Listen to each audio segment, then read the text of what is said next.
What's going on, guys? This is Rob, and if you're enjoying the content here on my channel, then make sure you hit the like button and make sure you hit subscribe so you can help decide what direction the content on my channel goes in the foreseeable future. So we have 3 months and, well, really less than 3 months. We have like 2 months and 20 something days in order to get you guys prepared for Infinity War.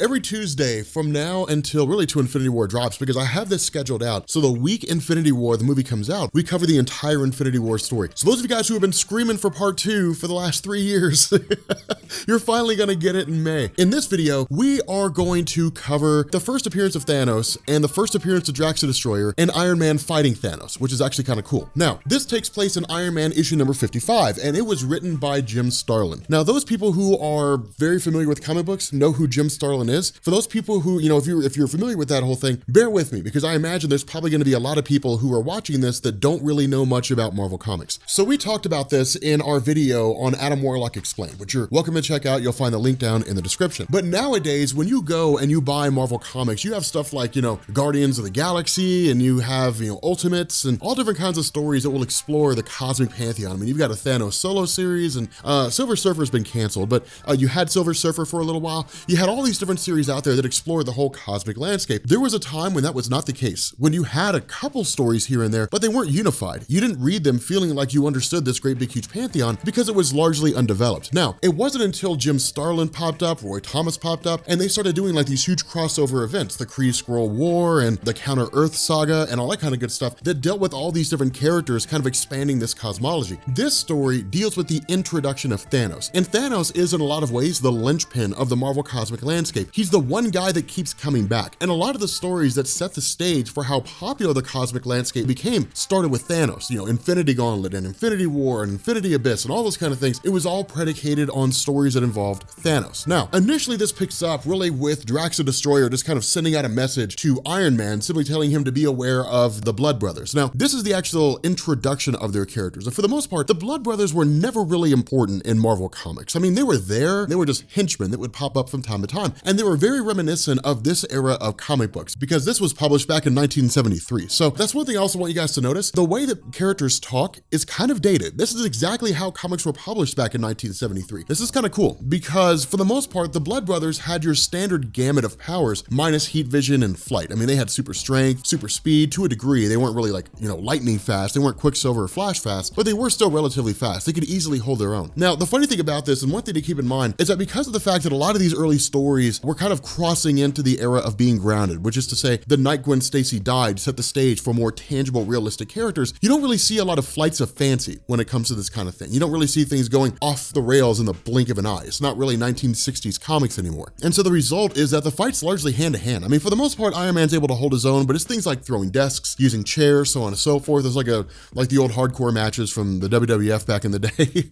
But it is kind of cool because, of course, once Iron Man's taken out, he's basically subdued and brought aboard a ship that belongs to Thanos. Now, the way that Thanos is depicted here is something that I want you to bear in mind, because this was his original appearance, his first appearance. And the whole idea was that he had to be grounded. He had to be somewhat relatable. And it would have seemed too extreme and too far out to create a character as we see him now. Because when you go and pick up a comic right now, let's say you pick up, Marvel Now 2.0, the Thanos solo series written by Jeff Lemire, the guy's massive in size. And that's how we expect to see Thanos. And even shortly after this, in fact, the next time he would appear, he'd be big. He'd be a lot bigger than you would expect. It really creates kind of like an imposing figure whenever it comes to how Thanos shows up, different things like that. But the other half of this is also known as Drax the Destroyer. Now, Drax the Destroyer, over the years in his publications in Marvel Comics, and we'll see this as we go through this whole cosmic line of stories, he's gone through different iterations over the course of his life. Originally, he's like pretty hardcore right here. I mean, he looks like your standard comic book character. I mean, the guy's got a pretty solid physique. I mean, he's drawn to be someone who's clearly formidable in terms of,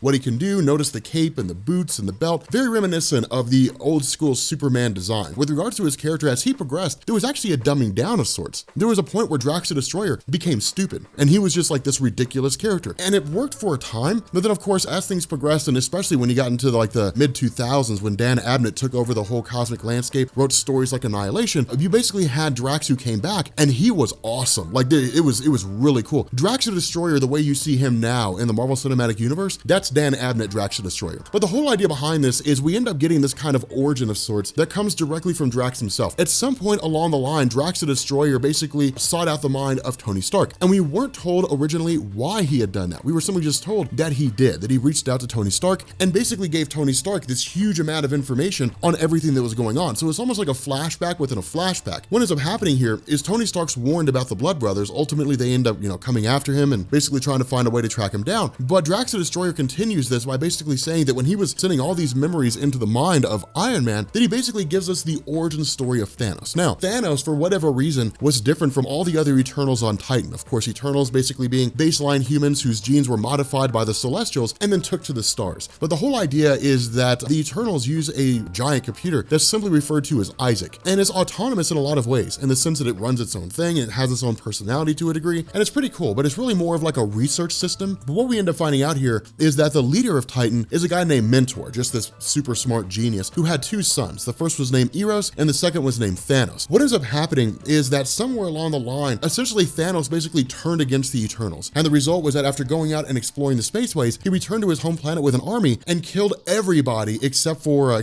Star Fox and Mentor. The result is that following the destruction of all these people on Titan, Mentor basically goes to their quote-unquote deity, Kronos. Now, the reason why I say he's kind of a quote-unquote deity is because Kronos is not really a cosmic entity in the traditional sense. For those of you guys who are new, Marvel has all manner of like godly beings, right? I mean, some of them are like earthborn. Like you have Franklin Richards, the son of Reed Richards, who can warp reality on a universal scale. You've got the Molecule Man, Owen Reese, who's one half of a cosmic cube. Basically, he's one half of a wishing box. But then you have the cosmic entities, and the cosmic entities are designed to represent concepts. The cosmic entities aren't really beings who just somehow rose to godhood. Eternity, for example, represents all of time, and infinity represents all of space. Or I'm sorry, eternity represents space, and infinity represents time, something along those lines. Galactus is like necessity. You have the Celestials, who are really more like cosmic explorers with an insane amount of power, but everything serves a purpose. Everything represents some facet of space, ego and all these different things like that. The result was that when it came to the character of Kronos, he was originally an Eternal. He was a being that lived on Titan. He performed some kind of cosmic experiment and destroyed his physical form, and then he just kind of took up residence representing the entire concept of time itself or something along those lines,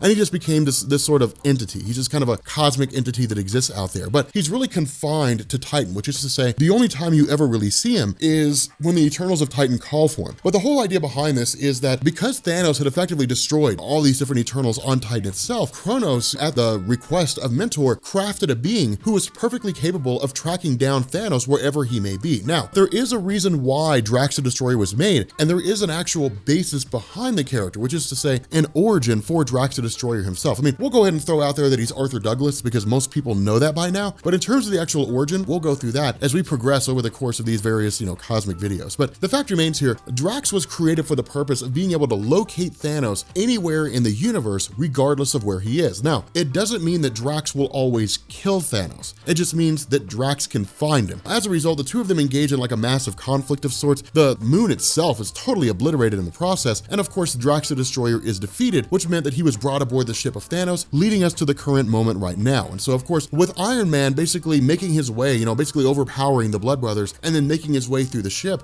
Drax the Destroyer offers telepathy and says, hey, look, come here, and then ultimately he ends up freeing Drax, bringing them into conflict with Thanos. Now, again, notice the structure of Thanos here. He's small. It was kind of interesting because the goal was to make him relatively intriguing, somewhat relatable, not really massive and imposing. Now, following this, and because of the fact that this was designed to test the waters, which we'll talk about here in a second, Thanos ended up becoming a massive character.